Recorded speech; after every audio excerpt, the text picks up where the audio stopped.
Bonjour à toutes et à tous et merci d'être présents pour ce webinaire Hélisphere en lien avec 99 Advisory sur les interactions entre cartographie des risques et évaluation des tiers.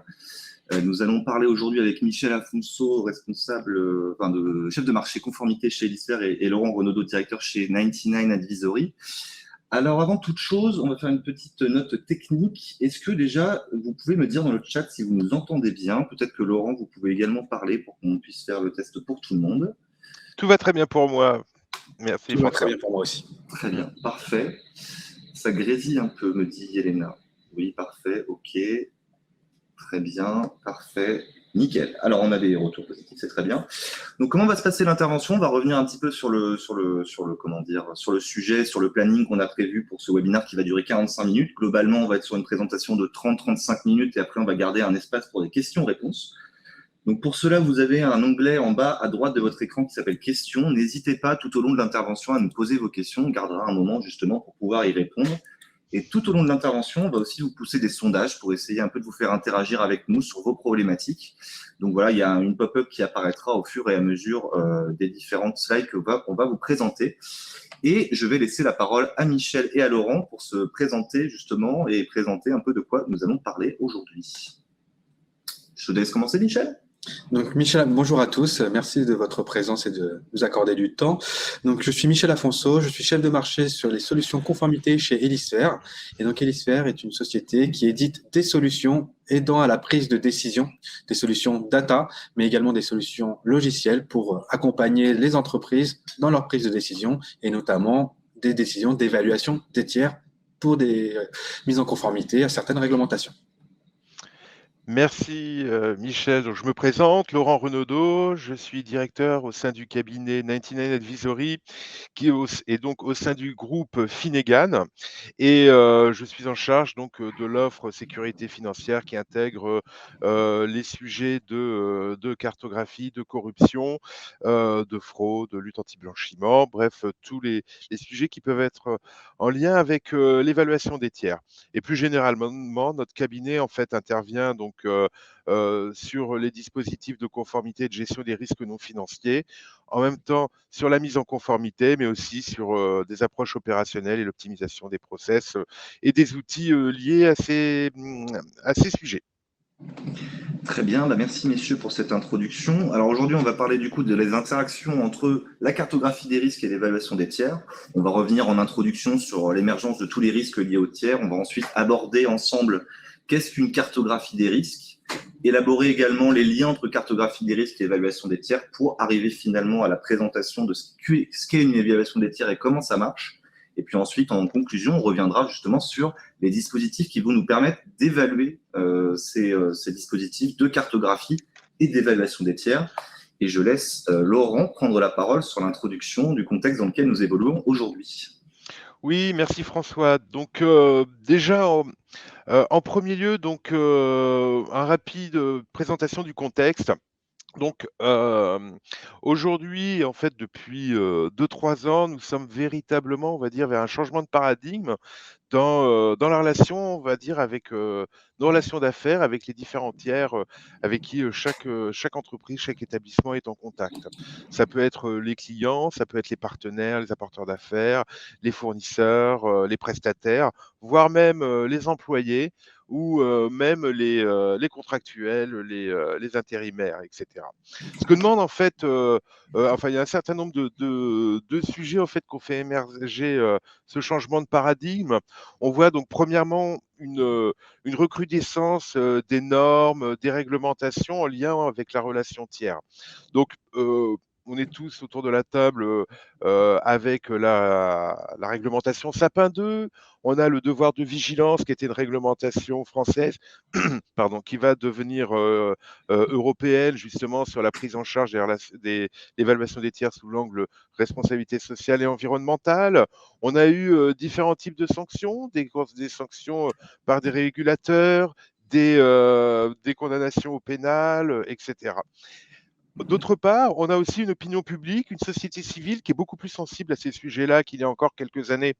On fait face à tout un tas de scandales, enfin tout au moins de scandales médiatiques.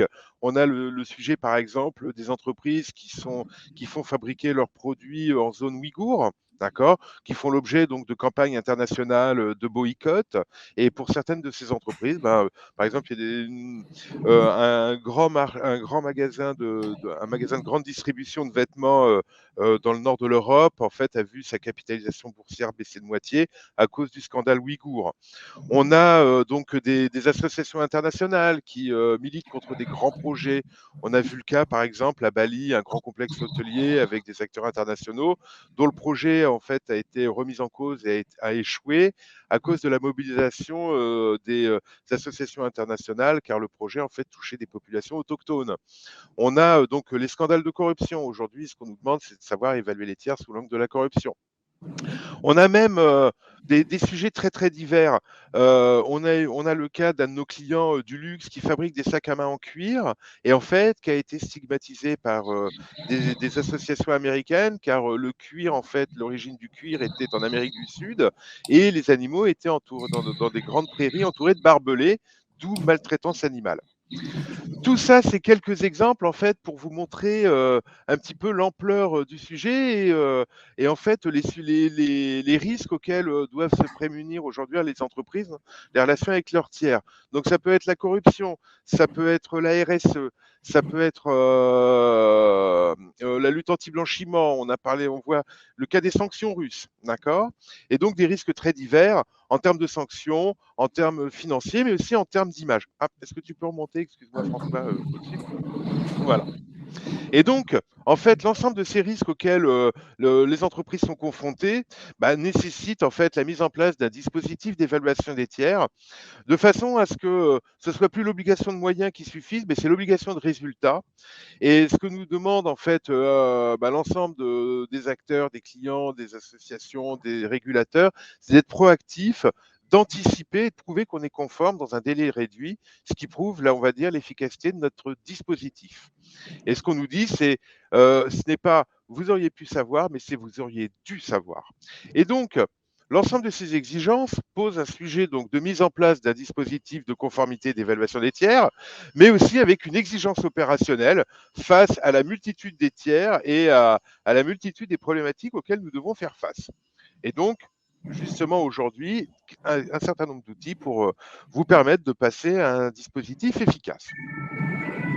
Donc, le sujet étant posé, donc la nécessité de l'évaluation des tiers étant établie, maintenant, qu'est-ce que c'est qu'un dispositif efficace? Et notamment un cercle vertueux de maîtrise des risques. Premièrement, et c'est ce que nous demandent les régulateurs, c'est de savoir cartographier nos risques. Et on va être agnostique de tout contenu, on va dire de toute réglementation ou de tout risque, mais c'est vraiment l'ensemble des risques qui peuvent être cartographiés. On vous présentera les méthodes standards qui sont recommandées autant sur les risques opérationnels que sur les risques de corruption ou les risques RSE. Ensuite, une fois qu'on a cartographié ces risques, qu'on a établi des scénarios de risque, il faut pouvoir définir un dispositif de maîtrise des risques, d'accord, face à ces risques bruts. Donc, un dispositif de maîtrise des risques, ce sont évidemment des procédures, des outils, d'accord, mais ce sont aussi des formations et principalement des contrôles. Et donc, ces contrôles, en fait, doivent pouvoir être élaborés, conçus, définis, mais ensuite mis en place à travers un dispositif de contrôle. Donc, est-ce que ça va être des contrôles, on va dire, de type 4 yeux, des contrôles a posteriori par échantillon? Est-ce que ça va être des processus de décision pour remonter jusqu'à la direction générale pour savoir quel est le seuil d'acceptation des risques? Bref, le appétit au risque. Bref, ce contrôle donc doit être déployé et de façon très opérationnelle à travers des blocages, des workflows, des méthodes de scoring, etc. Et une fois que ces contrôles sont définis, sont mis en place, eh ben, il faut remédier, il faut mettre en place donc, les équipes en face et savoir traiter les alertes, les revues périodiques. Et une fois que l'ensemble de ces dispositifs sont mis en place, eh bien, on revient vers la cartographie pour les itérations périodiques de cartographie de façon à mettre à jour et à améliorer dans un processus d'amélioration permanente de dispositifs de maîtrise des risques. Hop. Donc, ensuite, qu'est-ce que c'est quelques petits tips pour une méthodologie de pilotage des risques? Donc, évidemment, c'est premièrement identifier ces risques. D'accord? La méthode d'identification, aujourd'hui, qui est retenue par toute la place et qui peut être généralisée à tout type de risque, qu'on verra par la suite, c'est ce qu'on appelle la méthode par processus et scénario de risque. D'accord? Donc, on n'est plus par questionnaire, par indicateur, etc. Mais c'est vraiment donc des scénarios à définir. Par exemple, le risque de corruption d'un acteur public avec qui on est en lien. Ou voilà. Par exemple, ce type d'exemple. D'accord? Donc, identifier des risques bruts. Ensuite, les mesurer, donc les quantifier, les évaluer, ces risques bruts, et ensuite, à travers un impact et une fréquence. Troisième aspect, il faut pouvoir gérer ces risques bruts. Donc, gérer ces risques bruts, c'est-à-dire établir une stratégie face à chaque scénario de risque. D'accord? C'est-à-dire quel va être notre seuil d'acceptation. On a souvent des dirigeants, par exemple, qui vont dire non, ben moi, ce risque-là, je l'accepte, car le coût de maîtrise des risques, de contrôle sera beaucoup trop élevé, donc je considère que je vais accepter ce risque. Ou alors, je veux, au-delà d'un certain seuil, que les entrées en relation soient validées par la direction générale, au-delà d'un certain seuil ou selon certaines caractéristiques de clients, par exemple des clients dont les dirigeants sont des personnes politiquement exposées. Des associations, par exemple, dans le cadre du sponsoring, du mécénat. Donc, savoir gérer, établir une stratégie formalisée et ensuite suivie à travers des indicateurs de risque, des key risk indicateurs, qui peuvent être aussi quantitatifs. Donc, par exemple, le nombre d'acteurs publics avec qui je suis en relation, le nombre de personnes politiquement exposées avec qui je suis en relation, voilà, ce type d'indicateurs quantitatifs, mais aussi qualitatifs. Par exemple, les derniers acteurs publics ou Government Nexus, c'est-à-dire des acteurs privés en lien avec des acteurs publics, voilà. Est-ce que avoir une liste ou alors mes interlocuteurs, mes relations d'affaires les plus exposées. Donc des indicateurs quantitatifs et des indicateurs qualitatifs et qui doivent être remontés périodiquement à la direction des risques ou à la direction générale à travers des reportings, en fait, qui permettront de formaliser et d'avoir un suivi de façon à ce que tout le monde soit au courant, on va dire, de l'appétit au risque auquel l'entreprise est exposée. Très bien. Donc, Laurent, on va revenir avec vous du coup sur la méthodologie à mettre en place pour mettre en place dans l'entreprise une bonne cartographie des risques. Mais avant toute chose, on aimerait vous interroger, les personnes qui sont présentes. Vous allez avoir un sondage qui va apparaître dans les prochaines secondes, qui va vous poser la question, disposez-vous aujourd'hui d'une cartographie des risques? L'idée, c'est de voir un petit peu où est-ce que vous en êtes par rapport à ces problématiques, si vous l'avez montée en interne ou si elle a été faite par un prestataire extérieur. Donc voilà, on vous laisse quelques secondes pour répondre à cette question qui vient normalement d'apparaître. Globalement, les résultats sont majoritairement via des processus internes à plus de 60%. Donc une mise en place en interne des cartographies des risques aujourd'hui. Et on a seulement 2 personnes qui aujourd'hui n'en disposent pas. D'accord. Ça va être encore plus intéressant, la deuxième partie. Et du coup, je te redonne la parole, Laurent. Merci François. Donc effectivement, maintenant, donc une cartographie des risques, en fait, on va dire, sont les bonnes pratiques établies par l'AFA, par exemple, mais en fait, qui sont une généralisation des cartographies de risques opérationnels. Donc en fait, c'est une démarche, on va dire, en 5 étapes. Les 5 éléments fondamentaux de la cartographie que vous devez avoir et le meilleur format en fait pour pouvoir restituer cette cartographie, formaliser cette cartographie, c'est le fichier Excel avec des colonnes et en scénario des processus. Donc déjà, une cartographie doit être définie par processus, par activité et par processus. Ensuite, ces processus donc doivent donner en fait des scénarios de risque, d'accord, c'est des scénarios de risque dont la fréquence et l'impact vont définir un niveau de risque brut, d'accord. Donc sur 3 niveaux, 4 niveaux, risque très élevé, élevé, standard ou faible. Face à ces scénarios de risque potentiels, en fonction de votre activité, qui peuvent être autant dans vos pays, dans des pays, on va dire, étrangers, exotiques, ou alors qui peuvent être en France, et le risque brut, en fait, pourra être variable. Face à ces risques bruts, vous allez donc définir et évaluer votre dispositif de maîtrise des risques. Comme je vous en ai parlé tout à l'heure, qui sont composés par de la gouvernance, donc des indicateurs de risque, des comités, un pilotage, etc., un corpus documentaire et des actions menées en termes de formation et en termes de contrôle. Pour l'AFA, par exemple, et sur la dernière intervention de Charles Duchesne, ce sont les 2 éléments fondamentaux pour une cartographie des risques et pour améliorer un dispositif, la formation, mais particulièrement le contrôle.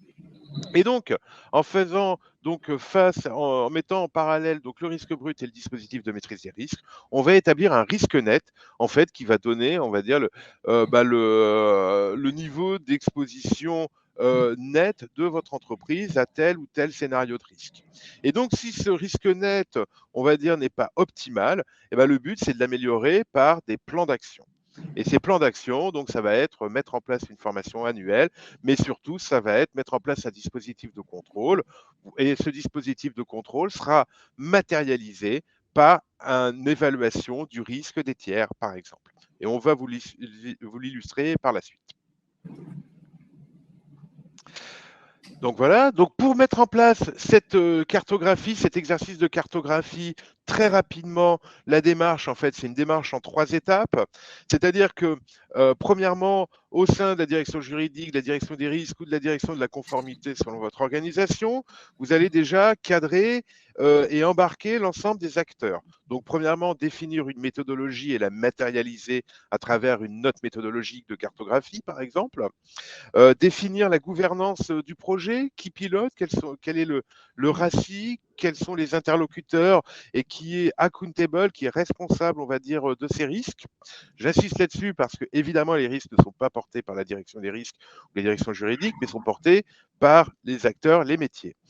Ensuite, donc, recenser les processus ou tout au moins les activités en fait au sein de votre entreprise et définir les interlocuteurs clés avec qui vous allez pouvoir faire des entretiens. Deuxième étape, on recense, on cartographie les risques. Donc, au cours d'entretien, entre une demi-heure, 1 heure, 2 heures avec les acteurs, en fonction de l'ampleur de leur activité, on va définir des scénarios de risque qu'on va quantifier et identifier le dispositif de maîtrise des risques selon les 4 axes dont on a parlé tout à l'heure. Et donc, on évaluera les risques résiduels.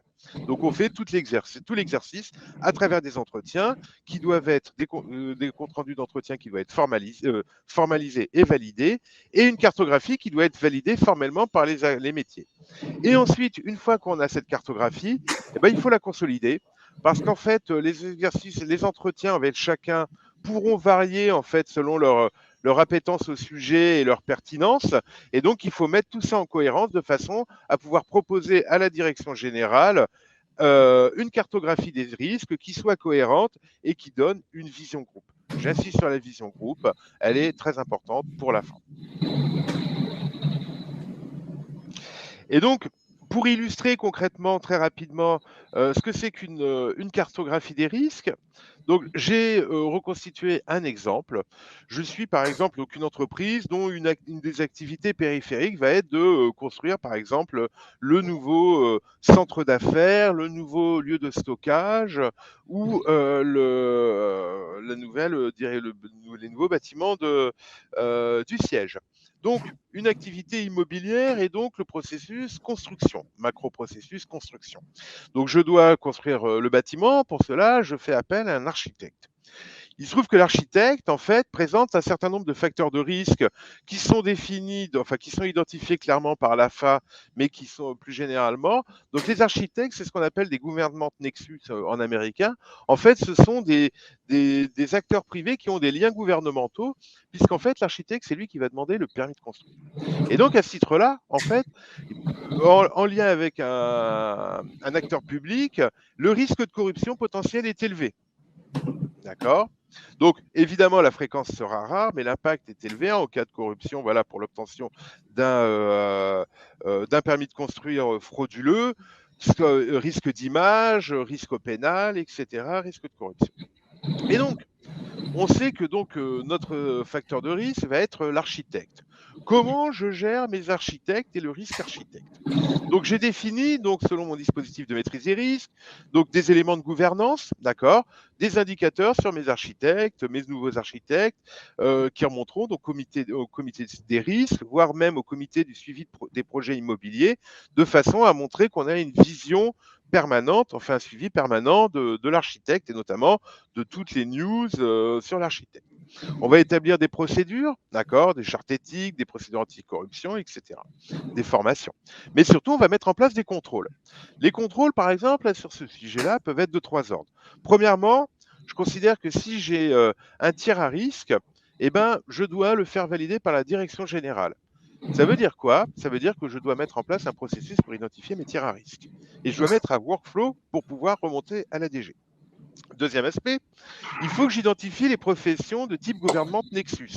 Donc ça, je pourrais le faire manuellement, mais un outil et un dispositif seront beaucoup plus efficaces pour moi. Et ensuite, pour les architectes, les tiers à risque élevé, il faut que je mette en place un dispositif de suivi des adverses médias, donc que je puisse récolter les bad news, en fait, sur mes interlocuteurs. Et donc, ces bad news, je peux les faire par une requête Google tous les jours, tous les matins sur chacune des relations d'affaires. Mais pour ça, un dispositif et un outil de type Elisper, en fait, pourront m'accompagner sur ces sujets-là. Donc voilà, donc ma cartographie m'a dit quoi? M'a dit, pour que tu aies un risque faible, il faut que tu mettes en place ces 3 points, la décision des G, l'identification des gouvernements de Nexus et le suivi des adverses médias. Je m'arrête là sur cet exemple. On reviendra dessus tout à l'heure pour vous montrer en fait le passage à l'évaluation des tiers. Merci Laurent. Donc justement, maintenant, on va passer à la deuxième étape. On a vu la cartographie des risques et l'idée va être de passer à un dispositif d'évaluation des tiers et à le mettre en place. Cette slide, le premier, c'est des rappels avec des éléments qui sont présents dans les recommandations, notamment de l'AFA. Alors là, on est resté dans un contexte Sapin 2, mais ça peut s'appliquer à différents dispositifs et à différentes réglementations. Le point important qui est dans la définition à mentionner, c'est que la cartographie des risques est déjà un premier élément de l'évaluation des tiers, puisqu'on va, de par la cartographie des risques, identifier à quelle typologie de tiers à risque appartient le tiers, potentiellement, avec lesquels je vais rentrer en relation. Le deuxième point important dans l'évaluation des tiers, c'est qu'elle a 2 dimensions. La première, c'est la dimension de qui est le tiers. Donc, en effet, son passé, son histoire, ses potentielles implications dans différents scandales, mais également la manière dont je vais travailler avec le tiers. Et donc, il ne faut pas oublier, dans le dispositif d'évaluation, de potentiellement réévaluer et de voir si la nature de la relation ou les modalités de cette relation ne sont pas différents que celles qui sont classiquement identifiées pour un type de relation et qui étaient celles prises en compte dans la cartographie des risques. Donc, il faut aussi revérifier dans le dispositif d'évaluation de tiers que les modalités de cette relation répondent bien aux critères qui étaient celles prévues par la cartographie des risques quand elle a été réalisée. Les objectifs de l'évaluation des tiers, ils sont doubles. Premièrement, il y a bien la notion de prendre une décision, une acceptation ou pas de travailler avec un tiers et de définir les modalités de contrôle du risque si un risque a été évalué, identifié concernant ce tiers. Et l'autre modalité, c'est pour ça que j'ai repris les objectifs de l'évaluation tels qu'ils étaient mentionnés dans la première version des recommandations de l'AFA, c'est de montrer aussi que le dispositif d'évaluation des tiers va aussi, dans son analyse, se répercuter sur les autres piliers et donc potentiellement permettre de revoir, de réadapter en fonction des résultats de ce dispositif d'évaluation la cartographie des risques, puisque chacun des piliers sont des processus vivants sur lesquels il faut revenir et qu'il faut constamment actualiser pour être au plus près du contexte de l'entreprise et pour maîtriser ses risques. Un deuxième point intéressant sur cette slide, c'était un exemple qui était présent et mentionné par l'AFA dans le guide pratique anticorruption à destination des PME et PMI, qui montre bien par quel processus et d'où peut provenir la corruption. En l'occurrence, ici, c'est via un intermédiaire auquel on va verser une commission et qui a une relation un peu étrange avec la personne, ou en tout cas sur la prestation qu'elle semble fournir. Et donc, c'est dans le carré orange à droite. Nous, en tant qu'utilisateur, en tant qu'éditeur de solutions d'évaluation des tiers, les deux inputs que l'on attend et généralement avec lesquels on doit discuter au moment de la mise en place d'un projet d'évaluation des tiers, c'est premièrement, et ces inputs sont attendus de la cartographie des risques, c'est le périmètre. Donc, quels tiers vont être évalués? Et donc là, on reboucle avec les fameuses typologies qui sont indélivrables. L'un des outputs de la cartographie des risques, c'est quelle typologie de tiers à risque existe-t-il au sein de l'organisation? Et surtout, de ces périmètres qui peuvent être différents et nombreux, la nature, le contenu et la profondeur des évaluations à mener. L'idée n'est pas de proposer ce que l'on sait faire, mais vraiment de permettre à nos clients de déployer l'approche par les risques et l'approche par les risques qui leur convient et qui est celle identifiée et nécessaire basée sur les fondements de la cartographie des risques. Donc, une interconnexion, une interaction avec la cartographie des risques est vitale pour trois choses. Premièrement, gagner en efficacité opérationnelle. L'idée, c'est de mettre en place l'approche par les risques dont vous avez besoin. Parce que si on vous fournit une approche par les risques, on va dire standard, le risque, c'est soit de faire de la surconformité et donc de surconsommer des ressources chez vous, soit aussi de faire de la sous-conformité. Et là, on expose à un risque de potentiellement réalisation d'événements à risque. Et donc là, on est également dans une zone de risque. Le deuxième bienfait de bien interconnecter cartographie des risques et évaluation des tiers, c'est l'optimisation des ressources allouées. C'est de faire ce qu'il est nécessaire de faire, ni plus ni moins, pour ne pas justement gaspiller inutilement des ressources, puisque le dispositif d'évaluation des tiers va mobiliser des ressources bien au-delà des équipes conformité, mais également dans les différentes équipes métiers. Et donc, il est important d'optimiser et de rationaliser le plus possible les ressources allouées. Et enfin, un des bénéfices également attendus, c'est que mettre en place un dispositif des tiers, c'est avant tout mettre en place un dispositif qui vous permette de mieux connaître et de mieux savoir qui sont vos tiers et quelles sont leurs histoires, quelles sont leurs situations. Et de ces situations, eh bien, va pouvoir potentiellement naître des opportunités que vous pourrez saisir pour développer du business ou des manières de procéder que vous n'auriez pas pu mettre en place si vous n'aviez pas un dispositif d'évaluation des tiers.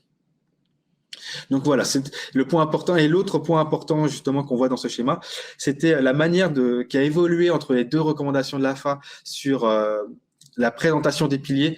Dans la première recommandation, les piliers étaient de manière un peu indépendante, présentés tous au même niveau.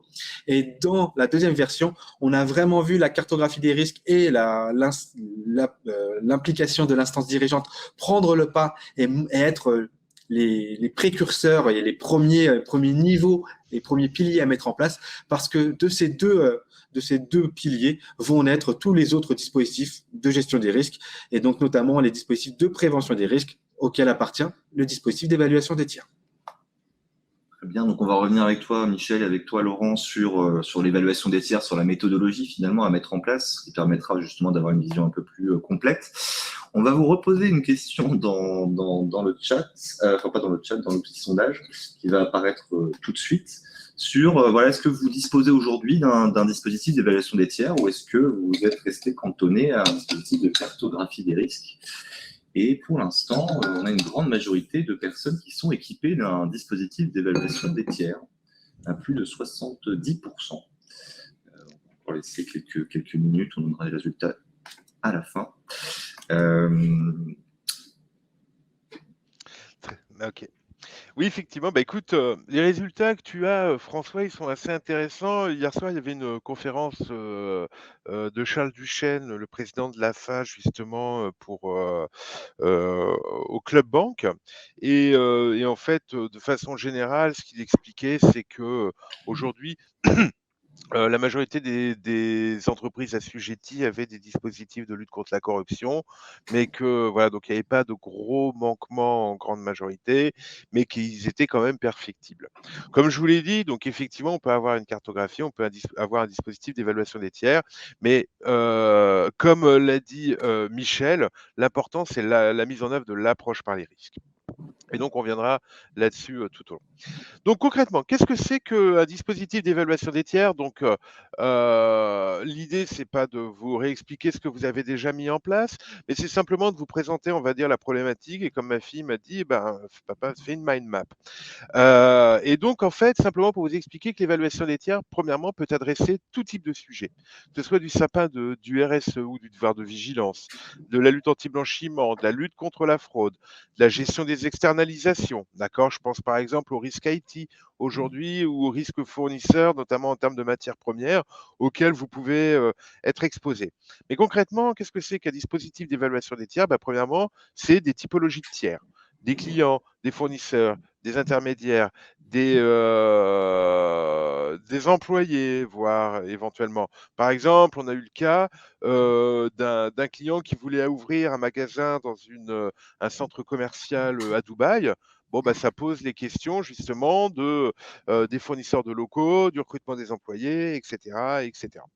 Donc des différents types de tiers pour lesquels en fait il faut pouvoir récolter de l'information. L'information fournie par Elisphère par exemple, sur l'ensemble des données liées aux personnes morales, les résultats financiers, les aspects bénéficiaires effectifs, etc. Donc un certain nombre, voilà, les negative news dont on parlait. Et ensuite, donc dans ce processus, il y a des acteurs. Donc les acteurs en interne de l'établissement, enfin de l'entreprise. Donc ça va être par exemple les achats, ça va être la vente, les commerciaux, ça va être la direction juridique, la direction des risques, voire la direction générale. Et donc, en fait, les liens entre ces acteurs sont caractérisés par des traitements, c'est-à-dire des workflows. Et l'ensemble de ce dispositif est piloté par des indicateurs, comme on parlait au début, d'accord, des indicateurs qui vont vous permettre, on va dire, d'alimenter la cartographie des risques, notamment à travers des indicateurs quantitatifs. Et donc, l'ensemble de ce dispositif doit être vu périodiquement en lien avec la cartographie. Concrètement, un client à risque devra être revu tous les ans. Un client en risque faible devra être revu tous les 5 ans. Et donc, cette mind map est mise en œuvre à travers le processus suivant. Donc, concrètement, en fait, c'est un processus en 4 étapes. J'identifie mes types de tiers et je les classifie par, on va dire, par typologie cohérente. Et ensuite, pour chaque typologie, je vais faire ce qu'on appelle des due diligence ou la récolte de l'ensemble des informations. D'accord? Les différents contrôles d'identité, la récolte des informations. Voilà. Et après, donc, je vais évaluer le risque. C'est-à-dire à partir du type de client et des informations que j'aurai récoltées, ben, je vais scorer, je vais attribuer un niveau de risque à mon client. Un niveau de risque anticorruption, un niveau de risque devoir de vigilance, un niveau de risque, je sais pas, risque IT ou risque RGPD ou je ne sais quoi. Et enfin, en fonction de ce niveau de risque, ben, je vais mettre en place un processus de décision. Et la validation de l'entrée en relation ou un processus d'escalade, par exemple, validation par la DG. Enfin, et donc, ce processus, en fait, est caractérisé par un système d'information composé, on va dire, de 3 grands blocs. Donc, évidemment, vos référentiels de tiers internes qui seront connectés donc à des outils de due diligence qui seront alimentés par des processeurs d'information de type Elisphère. Et ensuite, troisième aspect, avec du case management qui vous permettra premièrement de scorer vos clients et ensuite, ou vos tiers, et ensuite de mettre en place un processus de validation automatisé. Et donc, si vous prenez donc la mind map caractérisée par ce processus et ce système d'information, normalement, vous pouvez évaluer vos tiers et selon une approche par les risques. Et donc, si je reviens à mon exemple de tout à l'heure, donc on avait dit l'exemple de l'architecte, 3 types de contrôles à mettre en place. Donc, identifier les activités government nexus, c'est-à-dire les entreprises privées en lien avec des acteurs publics. Donc, ça veut dire quoi? Ça veut dire mettre en place donc, un dispositif de collecte des informations des tiers. Ensuite, aller, par exemple, faire matcher de façon très opérationnelle le code NAF. en l'occurrence le code NAF architecte, d'accord, du tiers. Ensuite, on va le comparer par exemple avec la liste des activités sensibles que vous aurez établies en interne au regard de votre activité. Et donc, en faisant le matching entre le code NAF de l'architecte et la liste des activités sensibles, vous allez identifier donc votre tiers à risque pour motif activité Government Nexus. Donc, premier dispositif à mettre en place, c'est celui-là. Donc, vous voyez qu'à travers ça, on sera passé donc, de la notion d'architecte profession à risque à la mise en place d'un dispositif d'évaluation du tiers. Ensuite, de ce dispositif d'évaluation du tiers, il faut le faire vivre à travers le suivi, la récolte des adverses médias sur ce tiers à risque. J'ai eu le cas, par exemple, d'un client. En fait, une fois, il y a quelques années, je vais à Nice et je vais rencontrer un client. Et là, en regardant Nice Matin, donc la presse locale, qu'est-ce que je vois? Une des plus grosses, le directeur général d'un des plus gros cabinets notariales de Nice, voire même un des plus gros cabinets notariales de France, est impliqué dans une affaire de blanchiment d'argent de la drogue. Bon, typiquement negative news à devoir intégrer. Bon, bah, la première chose que j'ai demandé à mon client, c'est est-ce qu'il avait identifié ce sujet-là? Et en fait, il m'a dit, bah oui, j'ai lu le journal, je l'ai vu, mais je n'en ai pas encore parlé. Et bah, typiquement, voilà le type de dispositif en fait qui vous permettra de nourrir votre évaluation du tiers. Et le troisième aspect, la décision de la direction générale sur ce tiers à risque. Si on a une information de ce type, éventuellement, donc là, on était simplement dans on va dire, une mise en examen. S'il y a condamnation, à ce moment-là, peut-être qu'il faut revoir la relation d'affaires, mais le faire valider par la direction générale de façon à ce qu'elle soit pleinement en conscience du risque à poursuivre la relation d'affaires avec ce type de tiers. Donc là, un exemple pour vous montrer en fait le lien entre la cartographie des risques et l'évaluation du tiers. Et dans les slides suivantes, eh bien, on a également des présentations de à quoi pourrait ressembler le fameux moteur, le moteur de décision qui évalue la probité. Et donc ici, on est plutôt sur des modèles décisionnels qui évaluent la probité plutôt d'une personne morale, avec à gauche, on va dire, on va s'intéresser plutôt à une entreprise, c'est-à-dire qu'on va soumettre aux différents listings de le nom de l'entreprise pour voir si elle apparaît sur des sanctions, sur des listes de sanctions, les listes de personnes politiquement exposées ou de Government Nexus, de l'adverse média pour également anticiper et avoir des informations avant potentiellement qu'elle n'arrive et que les condamnations soient prononcées. Et donc là, on a un premier scénario où, en final, je m'intéresse plutôt uniquement au nom de l'entreprise, de la personne morale.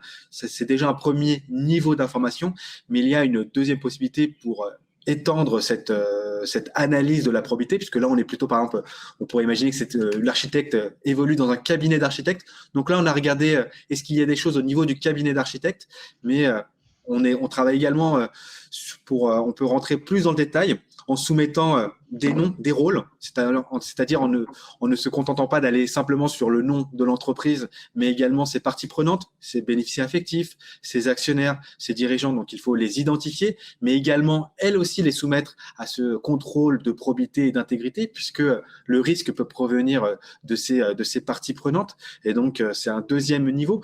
D'ailleurs, on peut imaginer avoir un traitement différent. C'est-à-dire que, en fonction du type de rôle occupé par la personne, la prise en compte de l'information peut être un peu moins forte. Par exemple, si de l'adverse média arrive sur la cible, elle est prise avec une pondération plus forte que si la pondération arriverait sur un actionnaire.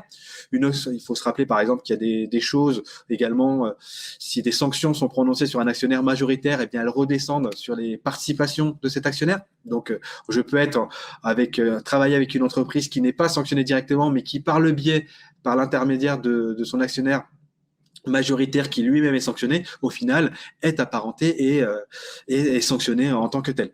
Donc, il y a ici des illustrations de points de détail, mais justement qui permettent de bien renseigner et de bien comprendre comment je mène mon modèle décisionnel et comment je score justement ces interactions et je mets en pratique ce qui a été établi et mis en valeur comme nécessaire dans la cartographie des risques. Donc, on est vraiment passé de la cartographie des risques de j'identifie par un processus, un risque, à la mise en place pratique d'un modèle décisionnel qui est l'un des éléments de mitigation du risque identifié et conseillé par la cartographie des risques. Un deuxième modèle décisionnel possible, un troisième modèle décisionnel possible, c'est là où on combine à la fois de la probabilité et à la fois des informations liées à la nature de la relation. Par exemple, vous voyez que les lignes les plus basses dans le tableau sont des informations autres comme le montant de la relation, est-ce qu'il y a un intermédiaire, est-ce que j'ai versé des commissions à cet intermédiaire. Et donc, il est intéressant de noter que si on reprend l'exemple de l'AFA mentionné tout à l'heure, eh bien, ma relation d'affaires serait passée au travers, n'aurait pas allumé un red flag chez moi avec les deux premiers modèles parce que je ne m'intéressais que à l'entreprise avec lesquelles j'étais en relation, alors qu'avec le troisième modèle, vu que je regarde s'il y a des intermédiaires dans la relation, vu que je regarde s'il y a des versements de commissions, là, ça allumerait un red flag. Donc, d'où l'importance de recontrôler et de revalider certaines modalités de mise en relation, parce que le risque de l'évaluation des tiers, ce n'est pas simplement le risque porté par l'évaluation des tiers, mais également de la manière dont je vais travailler avec ce tiers. Les outils également peuvent être intéressants. Tout à l'heure, Laurent évoquait l'exemple de l'Adverse Media sur l'article Nice Matin. On a également, en fait, en fonction de qui on va regarder, des outils potentiellement qui vont plus loin parce que souvent les fournisseurs de listes de personnes politiquement exposées se conforment aux recommandations du GAFI. Par exemple, sur les personnes politiquement exposées, il y a certains niveaux de ville, de mandats. En France, souvent, c'est les mandats dans des villes de plus de 100 000 habitants qui sont regardés en priorité parce que ça colle aux recommandations du GAFI. J'ai eu l'exemple d'une entreprise qui évoluait dans le milieu de la pharmacie, qui travaillait énormément avec des médecins qui eux-mêmes étaient souvent des maires dans des villes de taille plus petite et donc qui souhaitaient avoir un dispositif qui va plus loin pour justement mettre en place ce dispositif de suivi d'Adverse Media en fonction d'une cible particulière qui pouvait passer au travers des mailles du filet si on se cantonnait aux recommandations du GAFI. Et donc, on a travaillé avec ce tiers pour potentiellement évaluer quelle liste ou quelle méthodologie pourrait permettre d'avoir une veille média efficiente et efficace sur cette typologie de tiers très particulière. Et donc là, encore une fois, on est sur l'interaction pure entre la cartographie des risques qui a identifié une nature de relation qui nécessiterait un suivi adverse média prononcé et la confrontation avec la réalité des outils et donc la mise en place de vrais outils métiers qui permettent de mettre en place ce que la cartographie des risques préconisait. Justement, Michel, tu nous parles d'organisation. On a une dernière question à vous poser aux personnes encore présentes. C'est comment fonctionne finalement votre évaluation des tiers? Est-ce qu'aujourd'hui, vous avez un outil qui centralise tous les processus de compliance ou on est sur une galaxie d'outils pensés pour chaque usage? Donc, je vous laisse répondre à cette question. Et là, majoritairement, alors on a pas trop de réponses, on va attendre un petit peu. Une légère majorité de personnes qui ont un outil qui est deux outils séparés mais consolidés manuellement, ce qui veut dire que finalement on n'a pas une uniformisation des processus de compliance dans un seul outil. Peut-être Laurent Michel, une observation par rapport à ce résultat. Est-ce que c'est finalement quelque chose que vous avez plutôt l'habitude de voir, vous, dans les relations que vous pouvez avoir avec des clients? Excuse-moi François, j'ai pas bien entendu le résultat. Le résultat, c'était évalué dans deux outils séparés, consolidés manuellement. Donc, il n'y a pas un dispositif qui englobe, on va dire, toute la partie cartographie, évaluation des tiers. Alors, je dirais qu'en fait, pour bien évaluer ces tiers, en fait, il faut que l'idéal, c'est soit que ce soit au plus proche du tiers, c'est-à-dire par les directions métiers. Et pour que ce soit fait par les directions métiers sous l'égide de la conformité, hein, ou de la direction des risques, il faut pouvoir leur proposer des dispositifs efficaces. Donc, on va dire des processus qu'on appelle sans couture. Donc, l'idéal, en fait, est vraiment de pouvoir leur proposer des outils en fait qui sont pas séparés, mais où en fait tout est automatisé, de façon à ce qu'en fait on élimine les aspects administratifs et les aspects, on va dire, gestion de la donnée, que ce soit automatique, mais simplement que les métiers puissent se concentrer sur le sujet important, c'est-à-dire évaluer, réfléchir au risque, en fait, à analyser le risque en fait de sa relation d'affaires.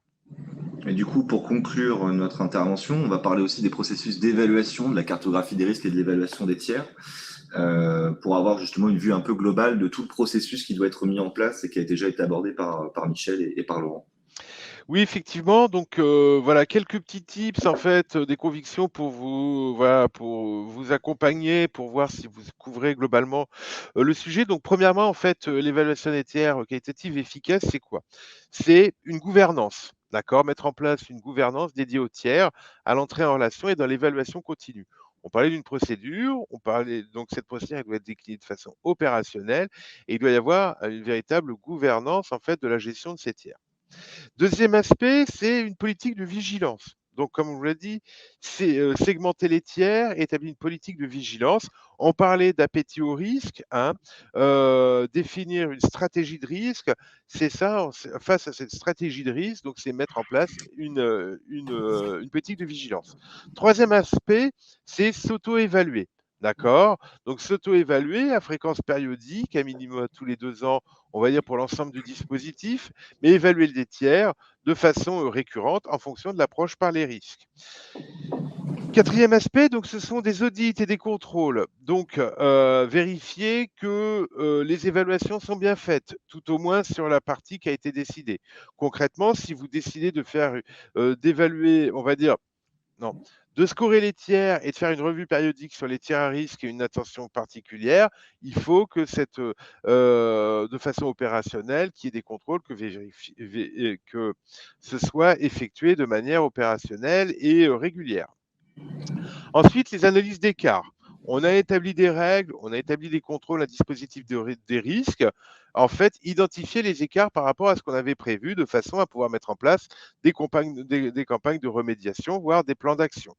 Concrètement, si je me rends compte que j'ai couvert mes risques, enfin j'ai couvert mes clients, mais j'ai pas couvert mes fournisseurs, que j'ai formé, on va dire, une partie de ma population, mais pas tout le monde.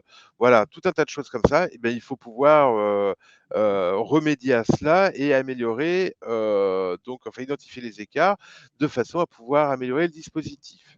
Ensuite, on parle de prévention, donc recommander des actions. D'accord? Donc, amélioration, plan d'amélioration du dispositif de maîtrise des risques. Et après, effectivement, si une responsabilité qui vous incombe, c'est avoir un suivi par rapport à ça, suivre les risques majeurs, mais suivre aussi l'amélioration des plans d'action, de façon à ce que la cartographie des risques elle soit effective.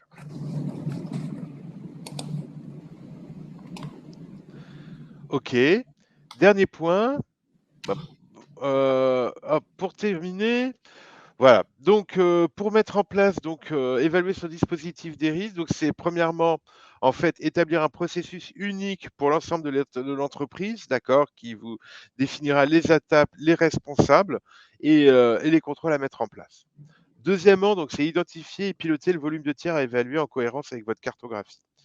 C'est sûr que si vous avez 10 000 fournisseurs, vous ne pourrez pas les suivre forcément au quotidien et c'est la notion d'approche par les risques qu'a mentionné Michel tout à l'heure. Troisième aspect, c'est définir et professionnaliser les effectifs en charge de l'évaluation. On dit ça parce que ce n'est pas à la conformité d'évaluer les tiers. Il faut vraiment que le risque par rapport à un tiers, que ce soit le risque de corruption, le risque RSE, il soit pris en charge par les métiers au plus proche. La conformité juridique est là en tant que conseil et préconisateur et relation avec les institutions, mais n'est pas là en fait pour faire en cible n'est pas là pour faire l'aspect opérationnel du suivi des tiers. Et ensuite, ne pas négliger le suivi des mesures de contrôle de niveau 2 et 3, ce qui signifie qu'il doit y avoir un contrôle permanent, donc un contrôle hiérarchique, par exemple, par le directeur des achats, qui vérifie que les tiers au-dessus d'un certain montant ou les tiers à risque ont bien été mis à jour, ou alors que vous ayez des contacts avec l'audit ou votre inspection générale de façon à ce qu'elle vérifie périodiquement que sur les sujets d'évaluation des tiers, que tout soit opérationnel et effectué en temps et en heure. Très bien. Voilà rapidement quelques petits tips, quelques petits aspects sur le sujet. Ok, alors je ne sais pas si les participants ont des questions à nous poser. Pour l'instant, je n'en ai pas dans l'onglet questions. Alors je réponds à la question de Patricia qui demandait si le support pouvait être obtenu. Bien sûr, vous pouvez nous faire la demande sur webinar@elisphère.com. Nous, on vous transmettra du coup, suite aux demandes, le support PPT qui a été présenté par Laurent et par Michel. Et sachez que de toute façon, vous recevrez directement à la fin de cet événement le lien du replay qui vous permettra de le partager si vous le souhaitez ou de le revoir si jamais il y a des éléments que vous souhaitiez revoir. Donc, j'ai pas l'air d'avoir des questions. On a dépassé un petit peu le créneau prévu, mais c'est pas très grave. Donc, je sais pas si vous aviez quelque chose à ajouter, messieurs, mais je pense qu'on peut peut-être conclure. Une question. Alors, j'ai une question. Quel est l'objectif de la cartographie des risques de tiers?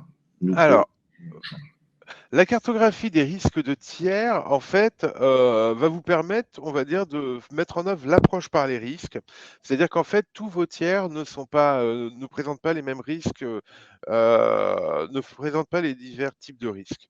Si je reprends, par exemple, l'exemple de mon fournisseur de cuir, voilà, pour la production de sacs à main, en fait, le fabricant de sacs à main, il va avoir des points de vente en fait à gérer en France et il va en avoir aussi à gérer à l'étranger.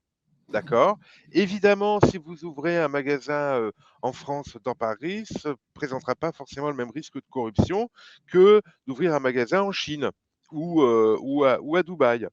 Pareil pour les approvisionnements en cuir. Si vous achetez, alors le cas typique du cuir sud-américain, les Sud-Américains ont la tradition d'avoir des grandes prairies où sont les troupeaux, mais par contre entourés de barbelés. En France, les barbelés, aujourd'hui, il me semble que c'est interdit. Donc le risque RSE pour le fournisseur ne sera pas le même. Et pour le distributeur de sacs à main, le risque ne sera pas le même.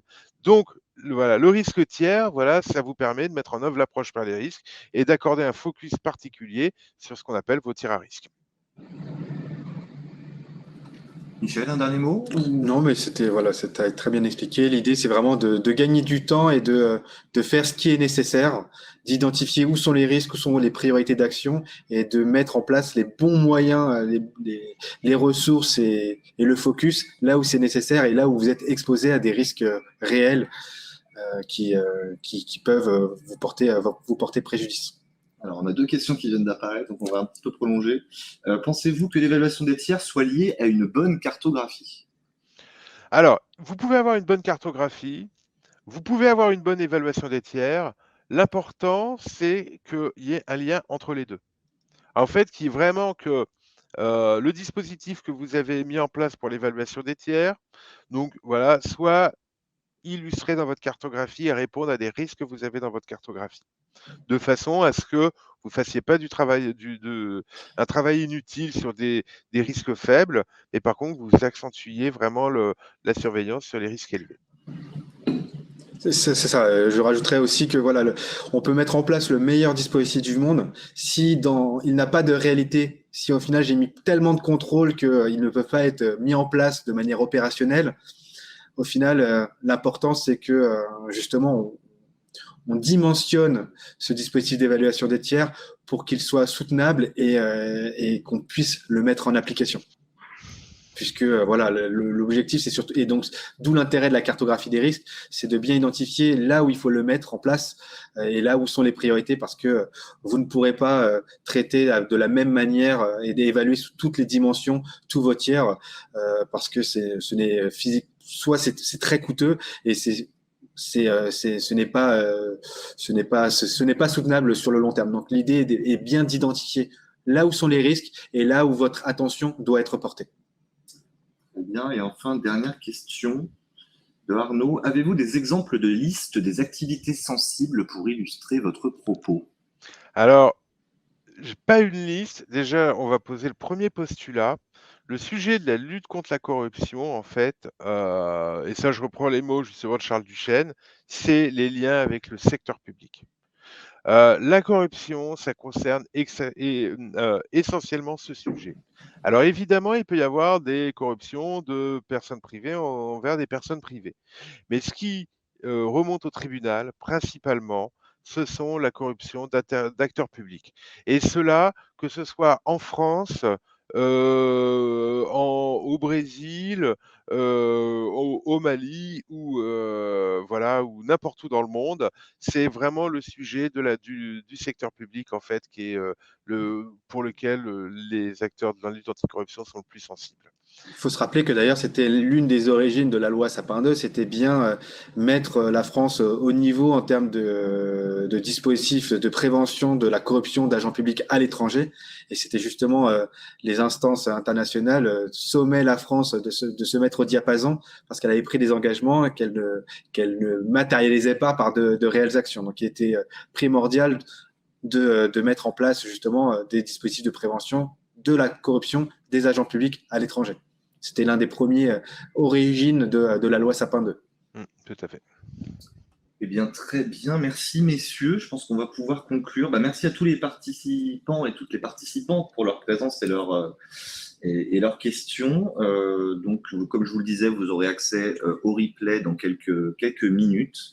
Donc, merci à tous pour votre présence. Nous, on vous donne rendez-vous très bientôt pour de nouveaux webinars. Donc, voilà, restez à l'affût et nous vous souhaitons une excellente journée. Merci Laurent, merci Michel. Et n'hésitez pas à revenir soit vers Laurent, soit vers Elisphère si vous avez davantage de questions. Merci beaucoup pour votre temps. Très bonne journée à vous. Merci beaucoup. Bonne journée.